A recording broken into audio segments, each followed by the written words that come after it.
அனைவருக்கும் வணக்கம். ஓம் சக்தி ஆதிபராசக்தியே, ஓம் சக்தியே மருவூர் அரசியே.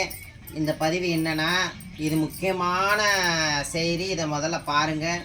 இது எல்லாத்துக்கும் யூஸ் ஆகும். அம்மா தாயே அகிலாண்டு குடி பிரம்மாண்ட மேல் மலை இன்னொரு அலை ஆதிபராசக்தியே அங்காள பரமேஸ்வரியே முத்துமாரி ரெண்டு மாதிரி வேப்பலை மாதிரி தாயே ஏதோ ஒரு குறை இருந்தாலும் மஞ்சத்தூளை எடுத்துட்டு இந்த சட்டியில் ரவை குங்குமம். இது என்னன்னு தெரியுதா? இது கல்லாலே விளக்கு செஞ்சது. அந்த காலத்து விளக்கு பாருங்க, அந்த காலத்து விளக்கு. இது எங்கள் பாட்டி காலத்து விளக்கு. அது ஜக்கம்மாளுக்கு விளக்கேற்றுனாங்களாம். அதனால் நானும் கொண்டு வந்து எங்கள் ஜக்கம்மாளுக்கு எங்கள் பாட்டி கொடுத்ததை நான் விளக்கேற்றுறேன். எங்கள் ஃபேமிலியில் அதை வச்சுருக்க மாட்டாங்க, நான் மட்டும்தான் வச்சுருக்கேன். எங்கள் ஃபேமிலியிலே அந்த ஜக்கம்மாவுடைய விளக்கு என்கிட்ட தான் இருக்குது. இது இப்போ என்னன்னு கேட்டேன்னா, எட்டி மர குச்சி, எட்டி மர வேருங்க. இதெல்லாம் எட்டி மர குச்சிங்க, எட்டி மர வேருங்க, கீழே போகிற வேருங்க, வெள்ளை இருக்க வேருங்க, வெள்ளையை இருக்க வேறுங்க, எட்டி மர குச்சிங்க. இப்போ என்னன்னு கேட்டிங்கன்னா, அது வந்து ஏன் இந்த எட்டி மர குச்சியும் வெள்ளை எரிக்கலைன்னா, வெள்ளை எரிக்க வந்து விநாயகருக்கு உகந்தது. எட்டி மர குச்சி வந்து பேய் பிசாசு பில்லி சூனியம் ஏவல் எதுக்கு எடுத்தாலும் அதை வச்சு நம்ம செய்யலாம். எட்டி மரத்தால் நம்ம செய்யலாம்.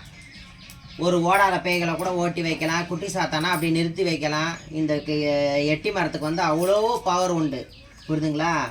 அது எதிரிகளெல்லாம் எட்ட ஓட வைக்கலாம். நம்மளுடைய தொழிலில் தொந்தரவாக இருக்கிறாங்க, ஒரு போட்டியாக இருக்கிறாங்க, நம்மக்கிட்ட சும்மா போனாலும் சண்டைக்கு வராங்க. அம்மா நான் சும்மாவே போனாலும் சண்டைக்கு வராங்கம்மா, நாங்கள் இருக்கிறதே பக்கத்தில் இருக்கிறதே பிடிக்கலாமா, இந்த பூமியை விட்டு போகணுன்னு நினைக்கிறாங்க அப்படின்னு நினைக்கிறவங்களுக்கு தானாக அவங்களே விலகி போயிடுவாங்க. இது என்னன்னு பார்த்தீங்கன்னா, பச்சை கற்பூரமும் அந்த அந்த இது இருக்குது பார்த்தீங்களா, அந்த இதுவும் போடணும், இதுவும் போடணும், அதுவும் போடணும். இது வந்து காளிக்கு உகந்தது, மையான காளிக்கு உகந்தது. இதை வச்சுட்டு போனோம்னா குறி சொல்கிறவங்களுக்கு தெளிவாக குறிகள் முன்னணிக்கும். 100% குறிகள் வந்து முன்னணிக்கும். நீங்கள் வந்து சொல்லே தேவை. அவங்க முன்னாடி வந்து உட்காந்ததுமே அவங்களுடைய மொத்த ஜாதகத்தையுமே நீங்கள் சொல்லிடுவீங்க. விநாயகருடைய ஆசீர்வாதத்தில் இந்த இதனால் வெள்ளை எரிக்கிறதுனால எட்டி மர குச்சினால் ஆட்டோமேட்டிக்காக வேலையாகும். இப்போ எல்லோரும் சில பேர் வச்சுருக்கிறதெல்லாம் இந்த எட்டி மர வேரினுடைய மை தான் வச்சுருப்பாங்க. ஒரு மாடு நம்மக்கிட்ட அடங்கலைன்னா அந்த மாட்டை கூட அடக்கக்கூடிய தன்மை இதுக்கு உண்டு.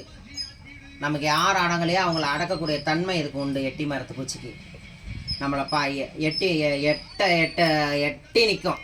துஷ்டனை பார்த்தா தூர விலகி நிற்கணும். அந்த மாதிரி ஸ்டூலுக்கு கொண்டு வந்துடுவாங்க உங்களை இந்த எட்டி மர மை மட்டும். இதை வந்து நல்லதுக்கு மட்டும் பயன்படுத்துகிறேன். இது பில்லி சூனியத்துக்கெல்லாம் வச்சு யூஸ் பண்ணலாம். பொம்மை போட்டு இந்த மையை தடவி அவங்க பேரை சொல்லி சொன்னோம்னால அவங்க கை கால் விழுந்துடும். அந்த மாதிரி பவரானது இந்த எட்டி மர மை. நான் அதுக்கெல்லாம் நான் பயன்படுத்துறதில்லை, நல்லதுக்கு மட்டுமே. பேய் பிசாசுகள் அந்த பில்லி சூனியத்தை கட்டுப்படுத்துறதுக்கு இந்த இதை நான் யூஸ் பண்ணுறேன்.